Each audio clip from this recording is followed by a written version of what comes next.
If you're old enough to remember the iMac G3 computers, first off, I'm very sorry. You're old now, but you might look at those computers and be like, oh yeah, I remember those. Those are super cool. So it's it's a very 90s, very early 2000s kind of vibe. And I miss it. So I wanted to build a keyboard that pretty much looked like the keyboard that came with the iMac G3. If you've never seen that keyboard before, it is kind of like a clear plastic keyboard, like clear plastic top. And then on the bottom, like the backside of the keyboard is like color match to like whatever iMac you're using it with. If you remember a video I made for Black Friday last year, I was just like, oh, here's what I got for Black Friday sales. I pulled out a set of keycaps and I was kind of just like, oh, I'm gonna save this for a future build. This is that future build. I was kind of just waiting for the right keyboard kit to come along. This is the Tiger Light Gaming. As the name would suggest, it is designed for gaming. So the standout features for the keyboard is the 8K polling rate, and you can also get an optional like magnetic switch PCB. Now, I'm not in it for the gaming. I didn't buy it for gaming purposes. So I don't really care about that. I basically just got this keyboard kit because it was affordable, it was plastic, and it would ship pretty quick to Japan. Taking a look at the keyboard kit, I mean, it's nothing very special to write home about. If you have purchased a custom keyboard kit in the last couple years, this is very, very familiar. In terms of build process though, it's also pretty standard fare. So if you've built a keyboard in the last 2 to 3 years, it's pretty much the same thing. Like, I don't think it could go wrong. You can get an optional FR4 plate if you want, but I kind of wanted to go the polycarb plate just because I feel like it would match the build a little bit better in terms of vibes, and also for typing feel. Like, I wanted a little bit of a more flexible typing feel. So polycarb it is. So for switches, we're going with the Gateron 0 degree sound linear switches. I also talked about this a little bit in that Black Friday video, but basically they are a silent switch, as the name implies, but unlike other silent switches, they're not as mushy on the bottom out. They don't have a big dampening pad at the bottom of the housing. Instead, they have smaller dampening pads on the rails and on the top housing. So in theory, this should give us a little bit of a less mushy feel at the trade-off of being a less silent switch. So since I'm trying to go with a iMac keyboard vibe, I needed a two-toned plastic board, if that makes sense. Like, I needed the top to be clear plastic and I needed the bottom to be a different color. So in this case, black. So I purchased just a completely extra keyboard case for the Tiger Light Gaming. And the plan is to just use the black bottom part on top of the top clear part and kind of put together like a, like a clear plastic, black plastic look. So after putting in your gaskets, you can just put it into your bottom case.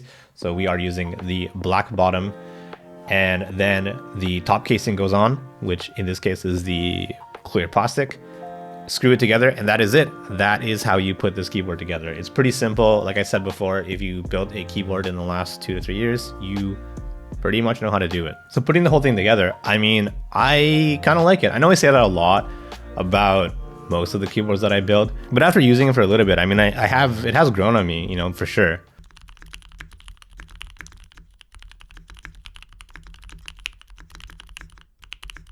The switches are definitely a standout for me. I've used sound switches before. Like, I've used the Cherry Reds and I've used the Kale Deep Sea sound switches before, and both of those switches were like really mushy on the bottom out. And to me, that's just like, oh, that's because they're sound switches. That's how sound switches are. These switches aren't as sound, as you might have heard, but I still think they're sound enough to like not bother most people, and they still have a bit of that pop to it. Like, the keyboard is pretty pleasurable to listen to. I do like how it sounds.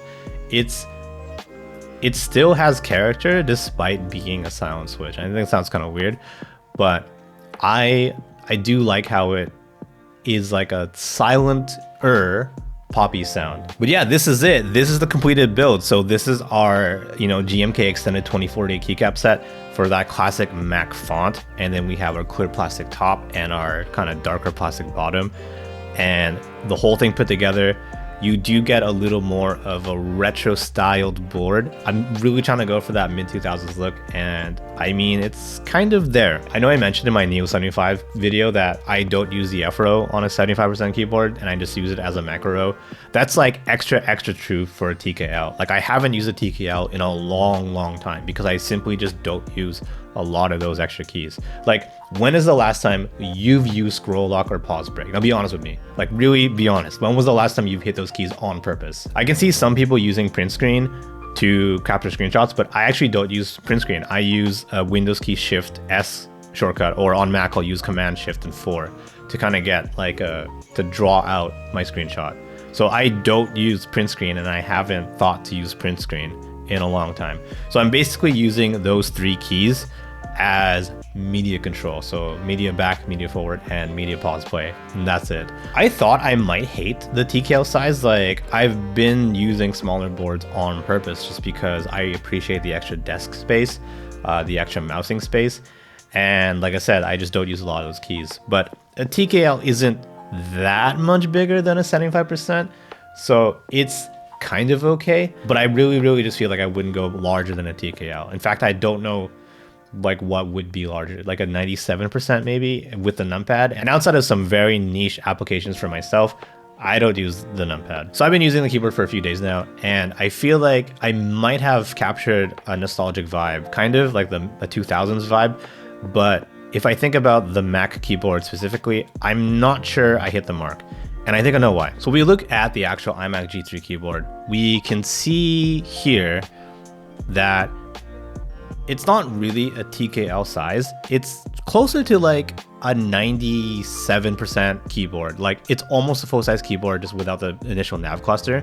So if I wanted to capture more of this vibe, I feel like I should either have gone 97 with a numpad, or if you look closer at just like the alpha section, if you just chop off the numpad, you'll get what looks like pretty much a 60% or 65% layout. It's or like a squish 75, like you do have the F roll a little bit, but you do have arrow keys. And I definitely feel like I could have matched the vibe a little better if I had gone with a 65 or a 60% keyboard. Another thing you might notice is if you look at the keycaps, they are slightly transparent, whereas the GMK Extended 2048 are not transparent. And even though the font is the same, I feel like the transparency is a lot of that vibe. So I definitely do want to try this again, if possible using a 65 or a 60% layout, and if I can try to find keycaps that are slightly transparent. There used to be a set available on, I think, KBD fans that were the 2048 typeset, but were transparent. Those keycaps are not available anymore. I did look. I could have bought them, and I didn't, and I really regret it now. Although to me, it didn't quite match the look I was going for, I still like the keyboard a lot. It might not quite be Mac G3 like dead ringer, but it still looks pretty like mid 2000s, kind of like, oh, here's your childhood, I bet you missed that kind of thing. And I do. But yeah, all in all, I really do like the keyboard. It was a pretty easy build, pretty fun, wasn't too long, about 20 minutes give or take. And I do like the switches, those 0 degree sound linear switches. This is the first time I'm using them in a keyboard properly, and they definitely surprised me. I think of all of this, that was a standout part of this keyboard was the switches. But yeah, that's gonna do it for now. So thanks a lot. I really appreciate it, and I'll see you again.